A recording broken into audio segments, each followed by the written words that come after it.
So you're buying an investment property out of Auckland. Yep. And you're kind of new to obviously, you do insurance. Yeah, absolutely.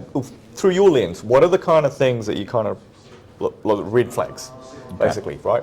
Things that you should watch out for from an insurance perspective. Auckland, obviously flood map is there. There's a flood map. There's a coastal inundation zone, which people don't think about. That's right, yep. What else is there? So I think it depends on the area of the country, but you've from an insurance perspective, I guess you're thinking about what an area has experienced predominantly in the past. So as you touched on before, Auckland is the big hot topic at the moment, is around flooding and what has happened there. Down in Christchurch, historically earthquakes has been a problem and liquefaction as a result of it.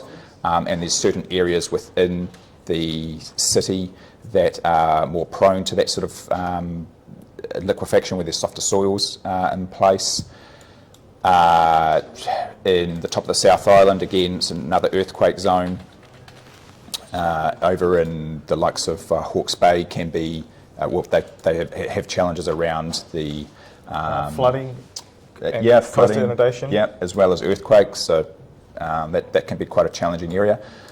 And there's other pockets around the country where they have their things that can go wrong. And I guess what happens, particularly if you're looking to become a landlord, is you have like a massive event like what happened a couple of years ago down in Hawke's Bay, and the rebuild period of time for those sorts of to get that house back up and running and functioning again.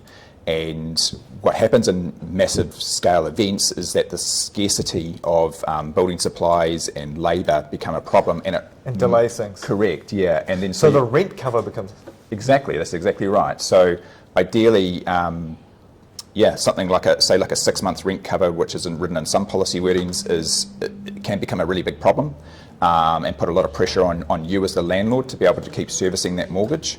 Does anybody do more than 6 months? They do, yep. So there's some insurers that will go out as far as 12 months on a private residential policy. They tend to not go further than that. If you're into commercial properties, you can get upwards of 3 years cover, which is a much more appropriate time frame to be able to go through the consent process, clear the land, and build again. So it's definitely a big factor that often people don't think about when they are looking at some sort of rental property. It's not an easy country to live in, Brent.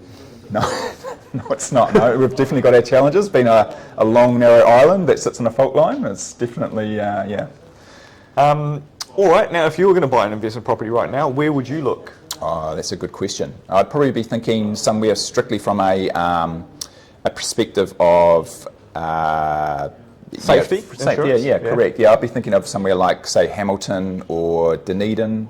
Oh wow. Places like that where the likelihood is I knew. less. You know what? I knew there would be one reason to have something in Hamilton.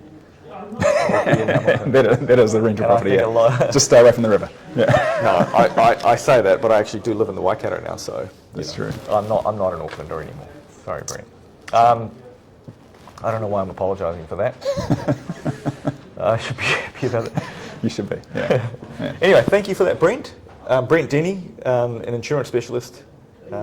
Pretty decent insurance broker, I must say. Thank you. From personal experience. Yeah, that's right. Yeah. With claims. Yeah. It's a claims. Yeah. All right.